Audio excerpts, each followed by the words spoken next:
time it is. Marvin Devine, Huber, Axel, and you know how we do.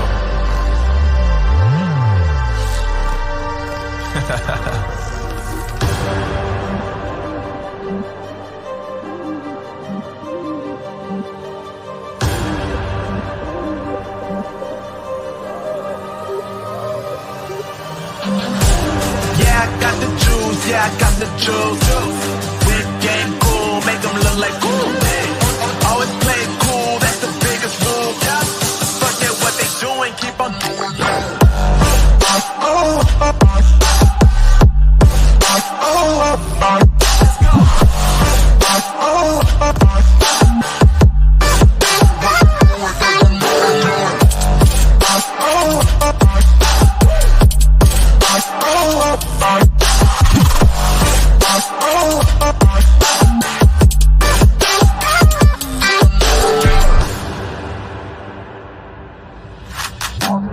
I've been making loot since like 22.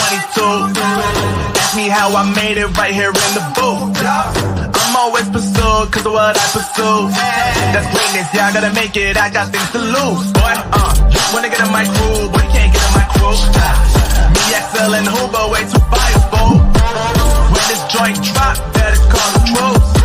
And when you hear the drop, better raise the roof. Better raise the roof. You already know what happens when we link up. Let's go. Yeah.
Hello, everybody. Welcome. It's your Uncle Jim back with Kidney Stories 2, and tonight we have the great Armand Halter with us. Tonight's guest is my friend Armand Halter. He is both a kidney patient and a kidney advocate. He is the winner of the NKF's 2021 Richard K. Selleck Award. Each year, the National Kidney Foundation presents the Richard K. Selleck Advocacy Award to an outstanding kidney patient advocate. This prestigious award is given to an individual who embodies the spirit of the NKF's dear friend and former colleague, Richard Selleck, a former pro surfer who underwent 3 kidney transplants, that's 3, and faced cancer, but still put the needs of other kidney patients ahead of his own. It is the highest honor the NKF bestows on advocacy volunteers. Armand also has a very fascinating kidney story. It began when he was 5 years old as a pediatric kidney patient, leading some 30 years later to his kidneys failing. After a tumultuous experience with dialysis, he received a kidney transplant. The complications didn't stop there, however. There were multiple surgeries, gout, and a reaction to his immunosuppressant medication. Despite the obstacles Armand had to overcome, he is now a world-class kidney advocate. He is both an NKF Pure mentor, and a Kidney Advocacy Committee member. His particular experience and expertise is with the Living Donor Protection Act, both on a national and state level. Please give a warm welcome to a great kidney advocate, and our friend Armand Halter is here tonight.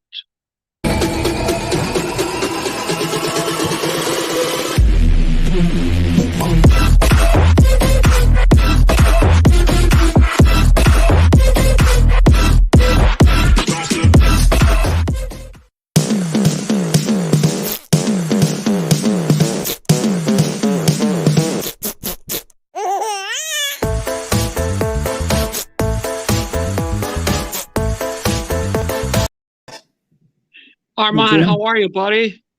I'm good. I'm doing well. Good, good. I just wanted to get this out of the way up front so people understand.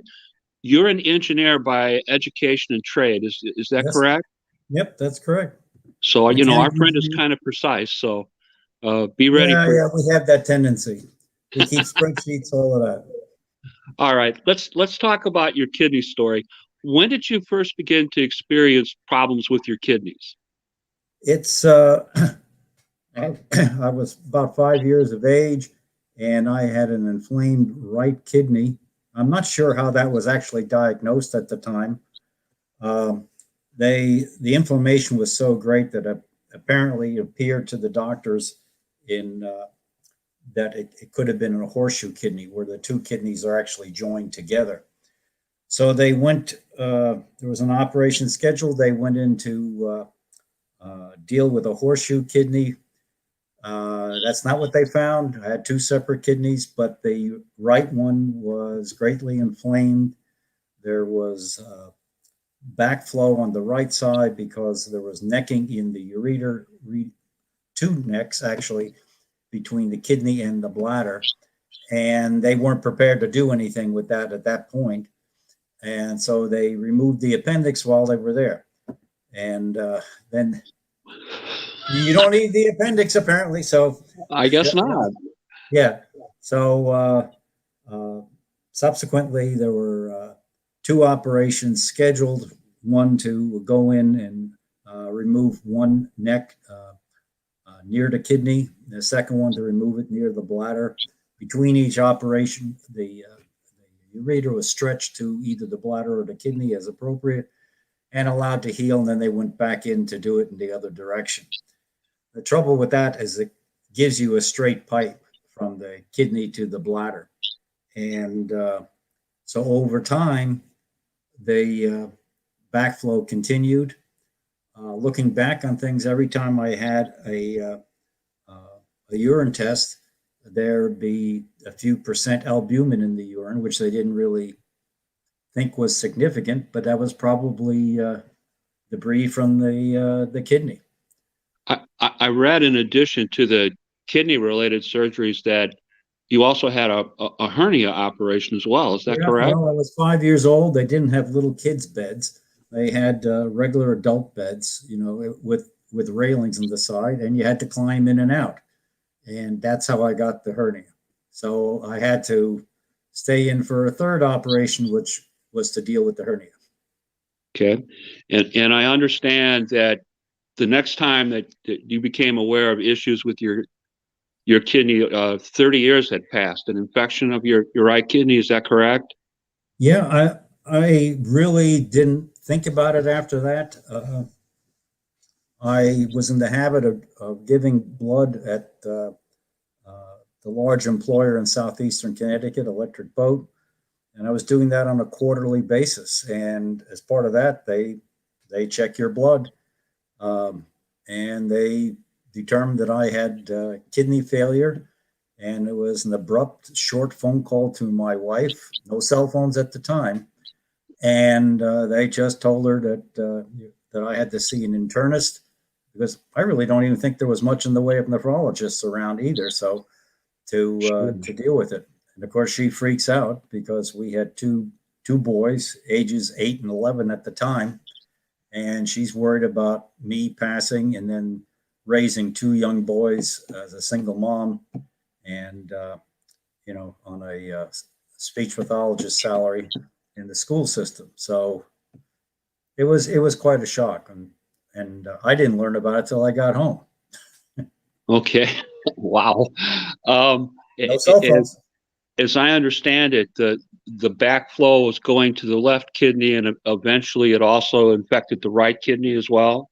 It So was both of going, your kidneys were affected as by the far as backflow. I know, there was only backflow to the right kidney, and that continued the deterioration of the right kidney.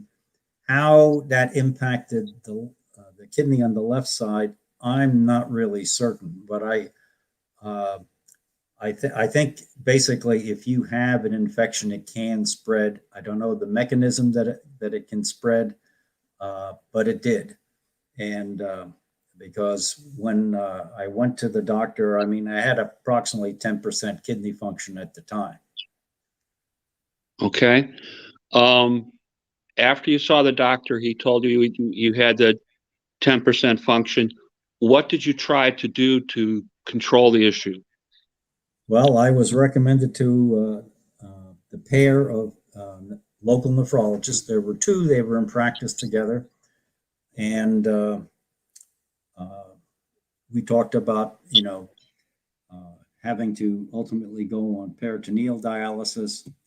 Uh, Actually, I think in between that, we were talking to a nephrologist in New Jersey that my mother-in-law worked for, and he was the one that actually installed a Tenkoff catheter after I was trying to control the kidney function for about 6 months, and it just wasn't getting, it was, I was gonzo. So I had the Tenkoff catheter installed in New Jersey at St. Barnabas, and then I came back up here to start dialysis. And that's pretty much the Okay. that Why story. did you choose peritoneal dialysis? Why not in-center hemo? The only in-center hemodialysis available to me was in Warwick, Rhode Island, and that's 45 minutes away from my house without any traffic. That would be 3 days a week. You're there for 4 hours a day, plus the hour and a half. The hour and a half in transit. You pretty much have blown the workday. So that you know, it's kind of tough to talk to your employer into allowing you to work 2 days a week as opposed to 5. And I needed the income. Sure. You had two young children at home. What kind Oh of yeah. work were you doing at that time, Armin?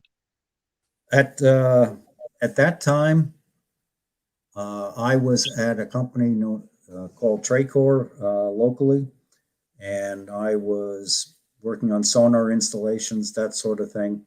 Uh, and when I started the dialysis, I was in the process of switching jobs to a small company in Old Saybrook that did environmental acoustics for the Office of Naval Research, and so that didn't involve any travel. So it was a lot easier for me because now I had a stay-at-home job, so to speak, and the only travel were day trips up to Newport, Rhode Island, and that sort of thing.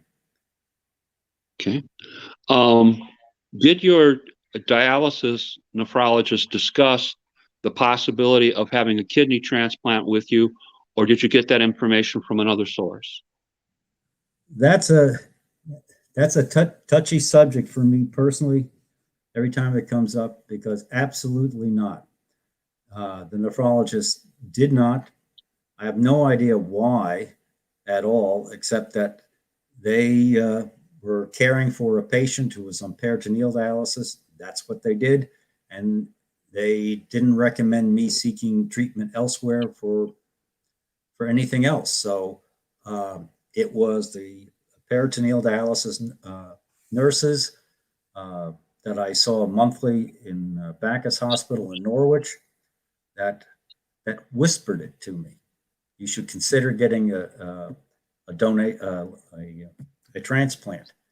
And they said there were transplant centers at Yale New Haven Hospital and Hartford Hospital, and they said the doctors won't recommend it to you. Okay. Wow. So, yeah, that I really don't understand why, um, but it's that was, I guess, beginning of my education that everything is not the same all over the place. Dialysis centers are different, transplant centers are different, doctors are different, and it's it's just amazing to me looking back on it. Right. Right. Where did you first go for your interview? What transplant center was that? That was the one down in Yale.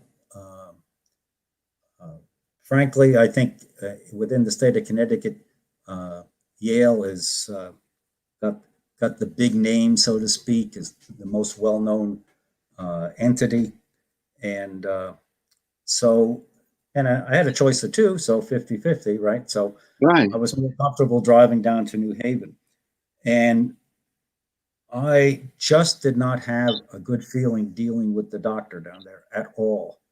Um, the protocol he was talking about at the time is an old protocol, but it didn't make sense to me at all, which was they wanted to remove the native kidneys first before I went on transplant. And I couldn't understand why I would have to do that because at that point, my kidneys had become raisins and were just not in the picture literally at all. If you could find them, there just weren't going to be. You couldn't see them or whatever. They were dead.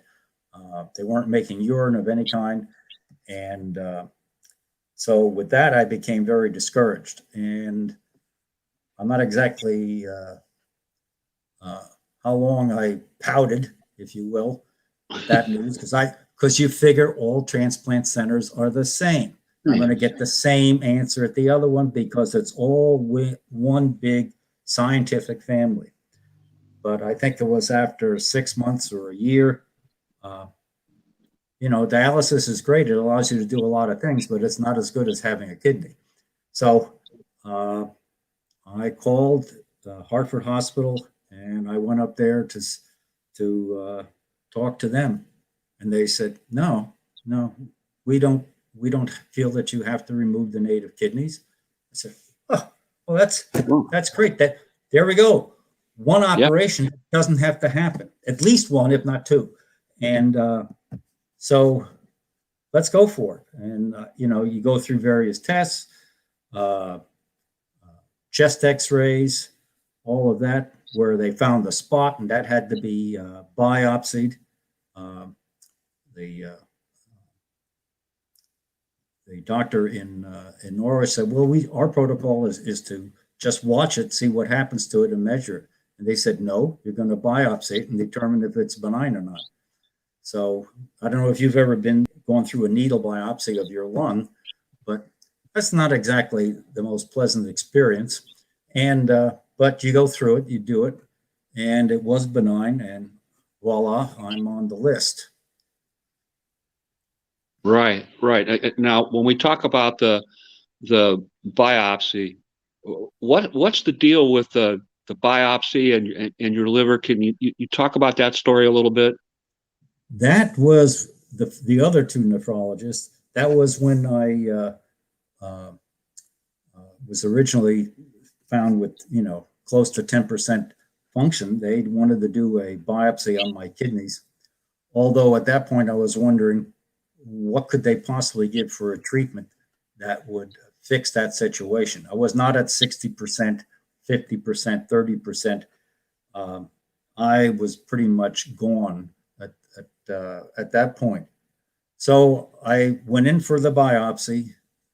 I get out of that operation. I get upstairs to my room. I'm recovered, and they come in and they say, "Well, we didn't get your kidney. We got your liver. We need you to go back down." Oh Yeah, my.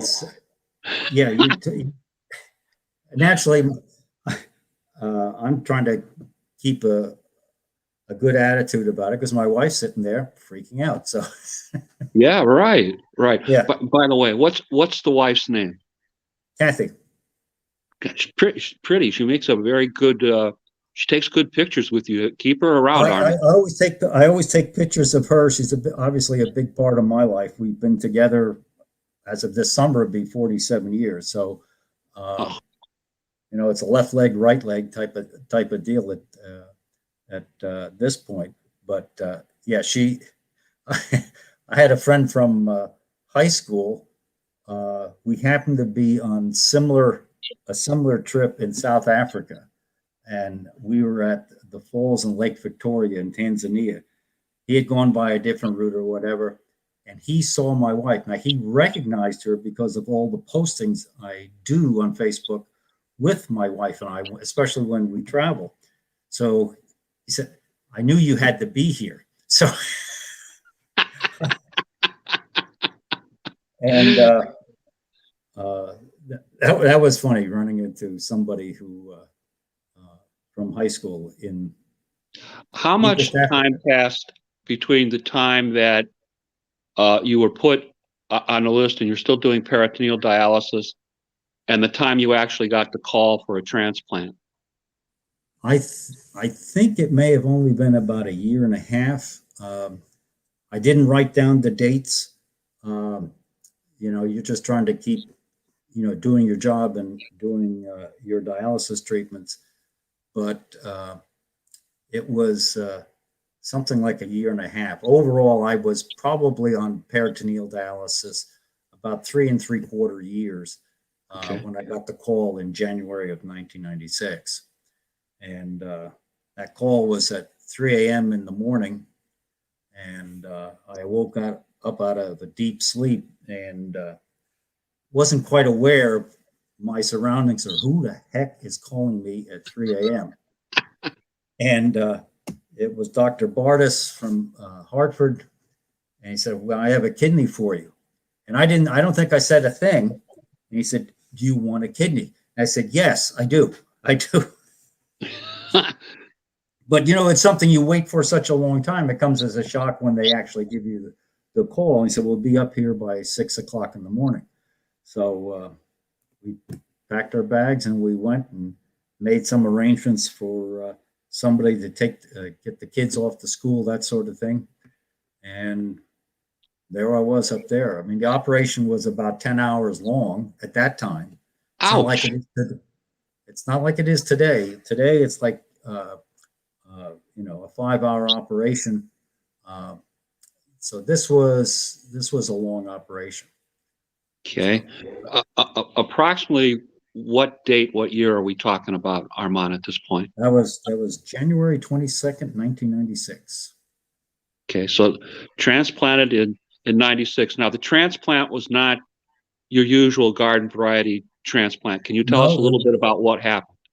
My donor was a pediatric donor, 3 years of age, and that was pretty new at the time.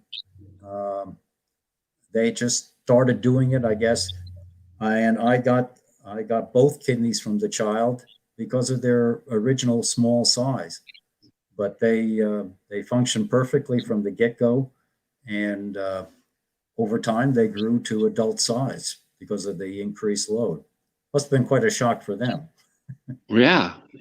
And just so we're clear, this was a cadaver, not a live transplant. Is that right? Yep. Unfortunately, the child had passed.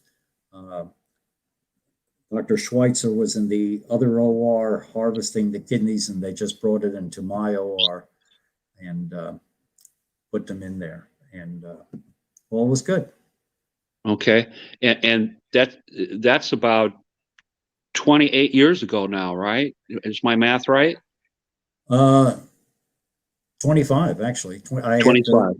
They hit 25 years back in January. Don't take any math advice from your Uncle Jim. Okay. I'll take legal advice. Okay, that we can do. Were there problems or complications after the transplant that you could talk to us about? Yeah, that was another thrill. I mean, the transplant doctor had told me how well the kidneys had worked because when he hooked it up to my body right away, they turned pink and they were making urine right away. And then he went and completed the operation. Now that I'm making urine, the time comes to pee. And lo and behold, while I've been on dialysis, my prostate had enlarged and I couldn't pee. And I got the news from a surgical resident who was originally from Switzerland. And but unlike the Swiss, he wasn't all that diplomatic. He basically said, "There's nothing more we can do for you," meaning from a transplant perspective. And then he was, Dr. Bartis took him out in the hallway for a consult. And he came back and he said, "We're, a urologist will deal with this. Your operation has to heal first." And so the next step was to see a urologist up there. And the decision was that, yep, in about 6 months' time or 4 months' time, something like that, they'll go ahead and do the TURP procedure, which is not a pleasant experience in its own right, but it gets the job done. And in the meantime, during that wait, I had to self-catheterize, which is not fun. And anybody who's had a Foley can figure out what you have to do.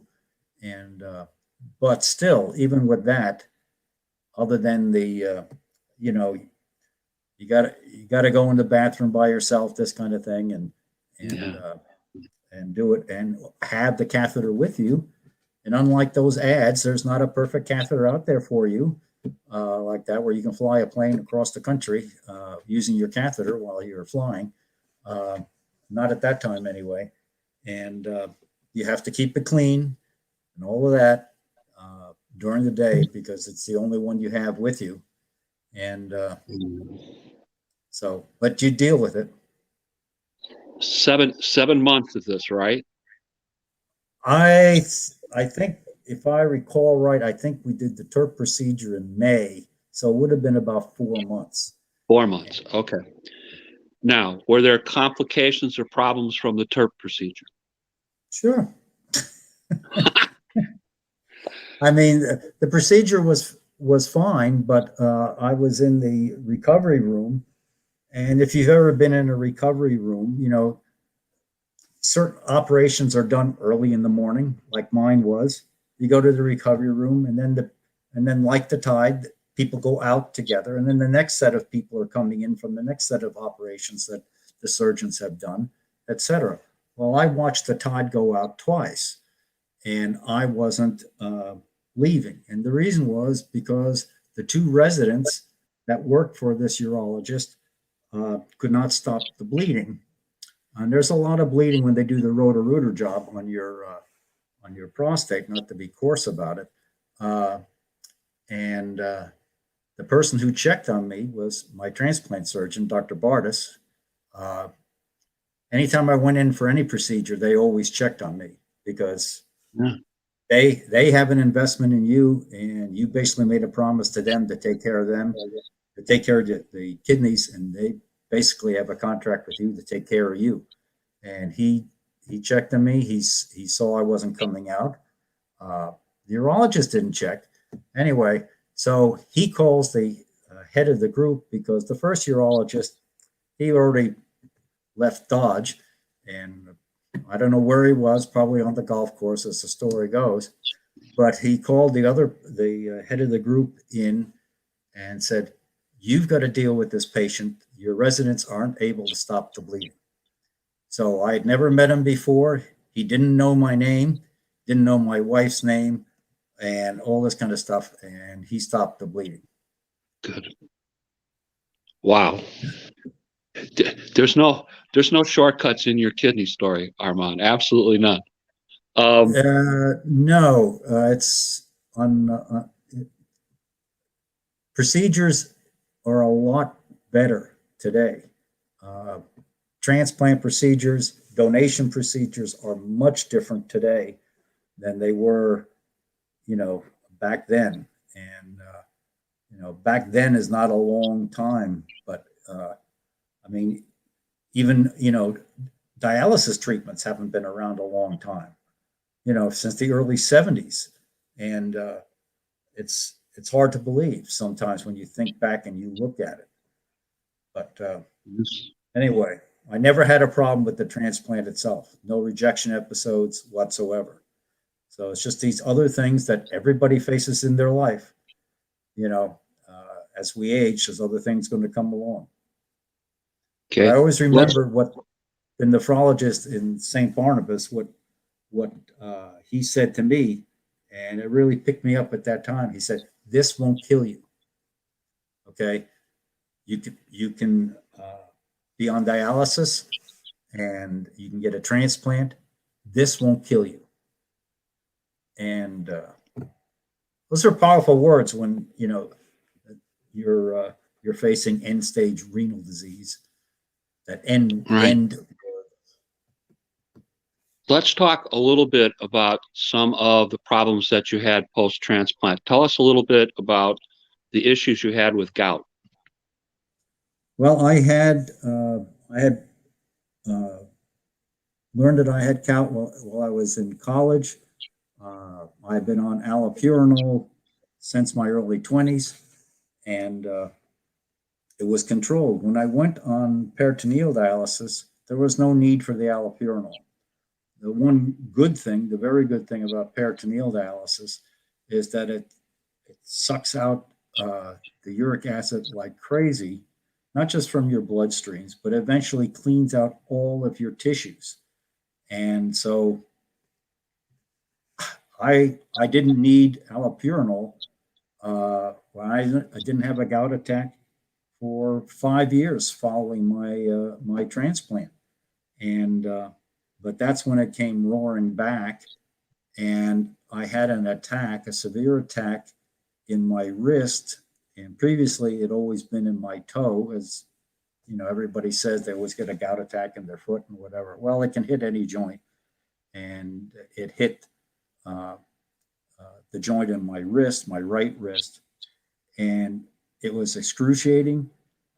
You could see the swelling in the wrist. I thought I had maybe I had twisted it or injured it somehow, although I couldn't identify any event that did that. And the local doctors I went to kept looking at it as a sports injury. Hey, I'm somebody who is not even 50 yet, and I have this inflamed wrist. And finally, I gave up on the local docs. I'd seen, I think, two, and I wasn't getting anywhere. So, in desperation on the weekend and in extreme pain, I called the transplant center, and the doctor on call at that time was Dr. Hull, and he called me back from a cocktail party that he was at. This was Saturday, something like that, and in like 10 seconds, he said, "You're suffering a gout attack. I want you up in the hospital. I'll meet you there with their rheumatologist." And he did. So, What did they do for you, Armand? gave me large doses of prednisone for the inflammation, and as much painkiller as I wanted. And although that might sound like a good thing to some people, I can tell you that when you're seeing the graffiti appearing on the walls or the decorations along the ceiling moving, I did not like that effect. Yeah, And, but that's how bad the pain was. And but the inflammation came down, and after it did, then I was prescribed allopurinol again, and I haven't had a gout attack since. okay. The other issue that I know that you had post-transplant had to do with the reaction to the immunosuppressant medication. Can you tell us a little bit about that and what they did for you? Yeah. Well, one of the things that they encourage you to do is, get a GP if you don't have one, to do your annual checkup, something like that, and get a dermatologist. because there's certain forms of skin cancer that are really impacted by the immunosuppressants, particularly mycophenolate. And but I don't know what my dosages were at that time, but I had a wart. I'll call it infestation. Okay, for want of a better word. I don't know how much people know about warts, but in the center of a wart is going to be like a little black dot, which is like the root of the wart. And from that, it can spread and so on. Well, it was all over my right hand. And no, I didn't take any pictures because it was so ugly. And besides, we didn't have cell phones at the time to make it. And it was down the fingers on my right hand, down to the thumb, and across the back of the hand. And, the treatment for warts is that, they burn them off. But this was so extensive, and it just blossomed in a very short time. So the dermatologist recommended me to a dermatologist down at Yale, who was doing experimental treatments involving the injection of steroids directly into the wart. And since it was all over my hand, that's what he was doing. It was, we would spend like 20 minutes for him poking a needle and injecting it down my fingers, across the back of my hand, etc. And it would kill the wart, and gradually the tissues would, that would fall off. And then we'd have another appointment. I forget how frequently they were, if it was on a monthly basis or bi-weekly basis. And he'd go through the procedure again, and more of the wart would die. Okay. Eventually, they took care of it. Oh yeah, yeah. Right. Let's talk a little bit about your kidney advocacy. What brought about your decision to advocate for other kidney patients with the National Kidney Foundation? How did that happen? Well, in 2018, I had basically stopped full-time working around December 2015. And about 2018, I felt like giving back. I mean, going through the process between being diagnosed to dialysis to transplantation is a very emotional and trying time for a kidney patient. And I wanted to sign up to be a peer mentor. And unfortunately, when I contacted NKF in the fall of 2018, they'd already gone through the training for that year. And they said, would you want to be an advocate? I don't know. Okay, sure. I'll be an advocate, but I still wanted to be a peer mentor. But anyway, so off I go to the next Kidney Summit, which was March of 2019. And, then as now, we had a Living Donor Protection Act as one of the main things that we were asking about. But after talking to the other advocates, I think it might have been you or Kent at the time. Or both. It had been years that we've been advocating for a Living Donor Protection Act at the national level. And it wasn't getting anywhere. It wasn't really gaining any traction. And even though it's a no cost item, and it's, but at the same time, at the summit, I learned that other states had passed their own. So I think at the time there were 12 states that had a Living Donor Protection Act. One of them was New York. And I said, should be able to do that in Connecticut. So I reached out to the local organization. In Connecticut, we have one person. We share our executive director with New York, and it was Marcia Hilditch, and she had contacts within the state. I contacted Andrew Fullerton, who gave me a list of, from National, who gave me a list of other advocates within the state. So I had that. And he also recommended another person within the state, Matt Hallisey, who was a lobbyist. And he had worked with NKF to get a week in September designated as Kidney Week, a proclamation from the governor. I think it had started off as a proclamation for PKD because his father had PKD, and they expanded it to include all kidney disease. And if I remember correctly, it was the September of 2019 that they got that proclamation in. But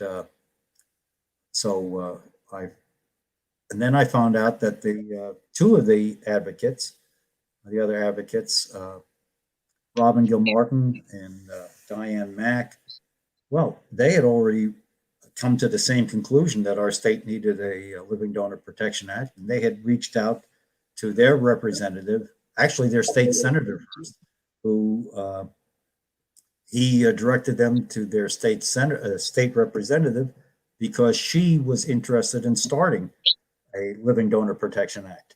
And it's so we're working towards the same cause right from the get-go. And then the fall of 2019, we were putting together a bill, and in the the fall of 2019, it would have been for the 2020 session. We had approval from the insurance committee. We had a joint favorable report. But if you remember last year, we also had this thing coming around COVID, which just stopped the session cold. And later on in the year, they brought they had special sessions to do a couple of major acts, but that was it. And and it comes to the end of 2020, and we resubmit the bill. We got a joint favorable report from the committee. We got endorsements from ACLI, IAC, the insurance groups. There was, I think it was one word or phrase within the bill that they had a problem with. That wasn't defined enough, so that was the words were adjusted, and we have bipartisan, bicameral support. We just picked up another co-sponsor today, a Republican. So now we have 6 Democrats and two Republicans, one of whom is my rep. And on the Senate side, my state senator has been very supportive. Our president pro tem of the Senate, he's a kidney recipient, transplant recipient from a living donor. One of the big sponsors of the bill this year is Representative Curry, who he's received a living kidney donation this past winter. And so he's very supportive. Great. When we're talking about the Living Donor Protection Act, Armand, explain to our audience, what is that all about? It protects people who are considering to become living donors. It protects the living donor from insurance discrimination when they seek life insurance, disability insurance, and long-term care insurance. And the transplant centers, when you evaluate somebody to become a living donor, you check them out.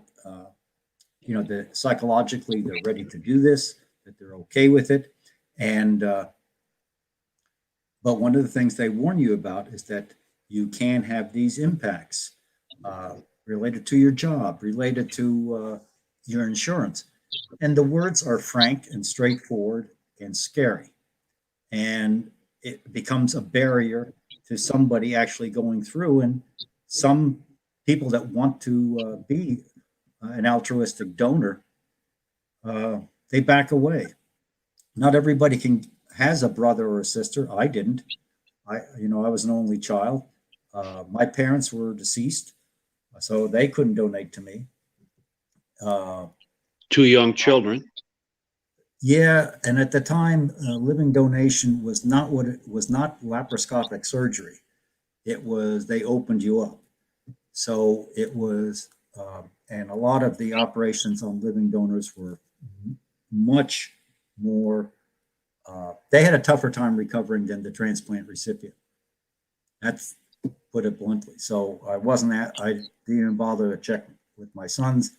And although I'm O and a universal donor, I need an O to donate to me. And my wife is not an O. She's, I don't know, I think an A or I forget, but she couldn't donate to me. She wasn't an O. Okay. All right. So it's important. Living Donor Protection Act protects against discrimination by insurance companies by canceling you or altering your insurance, raising rates. Yeah, I mean, there's more stories out there for how much they have raised some insurance people. Some people have been outright refused when they find out that they've been through a nephrectomy, which is the technical term for removing a kidney. Because when you say nephrectomy, it sounds like it was removed for cause, not a good one. And, well, it's just one of those words. I donated a kidney. That sounds great. I had a nephrectomy. Okay, what was wrong with it? Type of thing. But hopefully it will increase the supply. I mean, each year in Connecticut, we have 1,000 people, 1,200 people waiting on the waiting list. Only about 25% of them will get a transplant this year. And the rest of the people are waiting. And, I waited around a fair amount of time, but the average dialysis patient, well, truth is they only are on dialysis 5 years or so, and then it turns bad. And so although it extends life and it's a wonderful gift, it's not probably is not forever. Yes, there are stories out there of people being 20 years on peritoneal dialysis and 13 years and that sort of thing. But, it's not the rule. I mean, but, you can't live by the data. If I lived by the data, I would have lost the 2 kidneys that I was given by that child a long time ago. I think a cadaveric transplant is supposed to, on average, last 14 years, and a living donor transplant lasts 2 more years. But those are numbers. Each individual is their own story. In my case, I think a big part of my story was I had a 3-year-old donor. Those are young kidneys. I had heck, look at all the abuse I can offer those kidneys to that child. But yeah, I think about that family and what they went through every year. So that's a tough thing for parents to go through. Explain to our audience why it has been necessary to introduce the Living Donor Protection Act, protecting against discrimination against your insurance company and your employers. Why not just follow through on a federal level? Why are we introducing Living Donor Protection Acts in various states as well? Explain why that has happened. Well, at the time, I was seeing a lot of things being dismantled by the change in administrations. Personally, I was upset by a lot of things being dismantled within the EPA, but it really doesn't make the specifics don't make a difference. It's the fact that you have a new administration and philosophically they want to do things differently and things start changing. It's like double protection. If they don't do it on the national level, then we have it on the state level. If you have enough states doing it, then the federal level gets embarrassed that they haven't done something, and then it makes it easier to get it on the federal level. So I mean, this is a wonderful, diverse country, very conservative, very liberal, all of that, all the good and bad that goes with both of those. And so, you know, it's tough to bring everybody together for national legislation a lot of times, unless it's a clear cut winner that saves money or what have you. But this doesn't cost money, but that's not as good as saving money. And but I think it's necessary. I think this year we can well see the number of states with living donor protection acts increase from 12 to it's already at 14. I think Connecticut will pass. I think Washington, Kentucky just passed. So what's that? That we could easily be 18 or 19 states by the next summit. That's huge. That's almost 50%. And the insurance companies are not stupid. They're not going to follow a dying road. They've come to accommodations with it, and they're not rejecting it out of hand. So, what is the objection at the national level? And the story gets stronger with how many states are already doing it, and it also protects that benefit will stay there. If enough states are doing it, then the insurance companies don't do it anywhere because it's not good business. But, okay. You wrote to me and told me that part of the reason that it hasn't passed on the federal level is that there's a philosophical difference about whether or not insurance matters can be regulated at the federal level. Is that a fair statement? Yes, that is. It's certain senators have that view. And if they're on the committee, it only takes one to really keep it from actually getting out on the floor and getting out of the committee. And congressmen and senators are the ideal case is that nobody says anything bad about it. Everybody wants it, as is the case that we have in Connecticut, but that hasn't been the case at the federal level. So we do what we can, where we can. If you can't get it up here in the sky, you get it down here at the next level. Right. I noticed recently that you had published a couple of newspaper articles on the subject. Can you tell us a little bit about that? Oh, the letters to the editor? Yeah. Yes, sir. Yeah. I wrote them last year. I wrote them again this year. So far, I wrote the two big papers in our state, Hartford Current and the New Haven Register.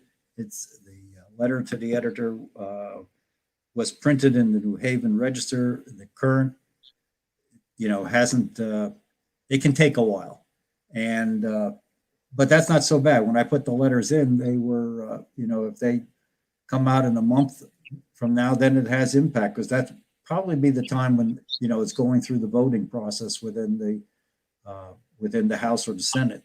So it got printed the other night or the other day at the New London Day, but it's a local paper. But the representative that endorsed the bill, I think she read it. She's local. She's over in East Lyme, 12 miles away. And I think she read it. I think she read I don't want to pat myself on the back, but I don't know her from Adam or Eve, as the case may be. I've never spoken to her, never written to her, because she's completely in another town. And I was surprised. I wrote her a thank you letter today and also through her website. So I'm very appreciative of the support that we get across the board. Okay. Standard question that I've been asking everybody on the show. Tell us about the steps that you and your family have been taking to protect yourself from COVID-19. Well, we, first of all, we wear a mask when we go outside uh, in a public place. Second of all, probably the most dangerous place that, in our opinion, that we could go is, a place like a grocery store where there's a fair number of people. You can pick your time, but it's never going to be entirely empty. And uh, I don't go. My wife will go in. She'll go and do the shopping uh, for that. If I go in, I'm going for one, two items, and it's bang, bang, boom, out. And we've eaten outdoors at restaurants. We haven't eaten indoors. We've done the takeout thing. Uh, but fortunately for us, we live in a more rural area. Uh, so, going out and hiking, no matter what the weather is, unless it's actually inclement, it's fine. You can always wear a bigger coat. But we've done hikes through the winter and like that. So we've gotten some exercise in, and we've done. Heck, my wife's got me doing some yoga poses downstairs, for crying out loud. All right. Is there anything tonight that you would like to add to our discussion? Is there anything that I failed to ask you about that you want to talk about? Jim, you're thorough like a good lawyer would be in this deposition. The only thing I can say to the kidney patients who may be listening to this broadcast, this streaming, is that when you get your transplant, there's still going to be other things you're going to have to face, and just like you did with dialysis, if you had to face that, or the transplant surgery, you deal with everything one step at a time, and you just keep moving forward, and you do the best you can as long as you can, and then you keep doing it. Advocate for yourself. Your own best advocate. Oh yeah, oh yeah. Don't be afraid. Speak up for yourself. If you're listening to a doctor explain something, ask him until you understand. And if he seems annoyed by having to explain it to you, you need to either bring somebody else with you, or you need a different doctor. That's the bottom line, because this is a two-way street. No longer is the doctor up on a pedestal dictating to you. You've got to understand, and you got to take care of yourself. You have a responsibility to do that. And the only way you can do that is if he explains it to you, or she explains it to you, and you are able to listen and understand. And if they don't want to explain it to you so you can understand, then they don't know the subject matter correctly. I have to say, I'll plug engineers again. Doctors do respect us because we come in with the spreadsheets. I have a spreadsheet for all of my meds, and I would show it to the doctor. These are the meds that I'm taking. I'm not going to go through and one potato, two potatoes. This is what I take. Here it is. It's a list and like that. And I've had the nephrologist in the transplant say, I didn't know the drugs cost this much. They just prescribe them. Welcome to the National Football League, Doc. Well, we got the immuno bill passed this year. But when I had my transplant, and a lot of other people, but that goes into effect, in another January 22. Right. So it deals with the problem in Medicare that, your Medicare, when you're on dialysis, Medicare will become primary after you're on dialysis for 18 months, assuming you've elected to pay for Medicare and so forth. And if any patients are out there wondering whether they should, do it.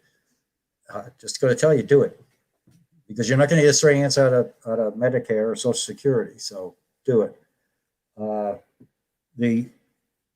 They pay for the transplant, basically, and then they cover your immunosuppressants for 3 years thereafter.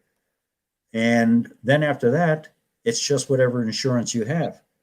Well, you know, some people don't even go and get the transplant because they only have Medicare as insurance. Okay. And they're not sick, they're not age qualified.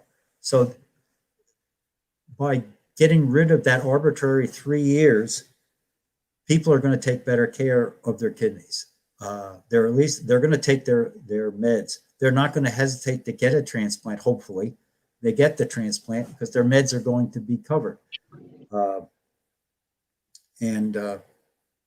You know, in my day, I was worried about hitting the lifetime caps of my insurance when I was on dialysis. I think at the time, the insurance that covered me had a cap of $700K for your lifetime. That's not a big number when dialysis at the time, I think, was costing $60K. Now it's like $90K. It's, in either case, it's reachable. Right. So it's another important piece of legislation that we were able to get through. Okay. Armand, we're going to have to quit here. We're running into a little bit of overtime, but thank you for talking to us tonight. I learned a lot. I hoped our audience learned a lot. Folks, just so you know what's coming up, next Friday, Jen Resilient is with us, Jennifer Jones. We're going to talk to her. The great Valen Kiefer is going to be with us April 30th. I have to talk to my producer, Steve, but I would like to get Mel Tuff back on with us April 13th. That would be a Tuesday special show to talk about Medigap coverage and the Jack Reynolds Memorial Medigap expansion law. So a lot of interesting things coming up on Kidney Stories too. You don't want to miss out on. At any rate, thank you again, Armand, and good night, everybody. We'll talk to you soon.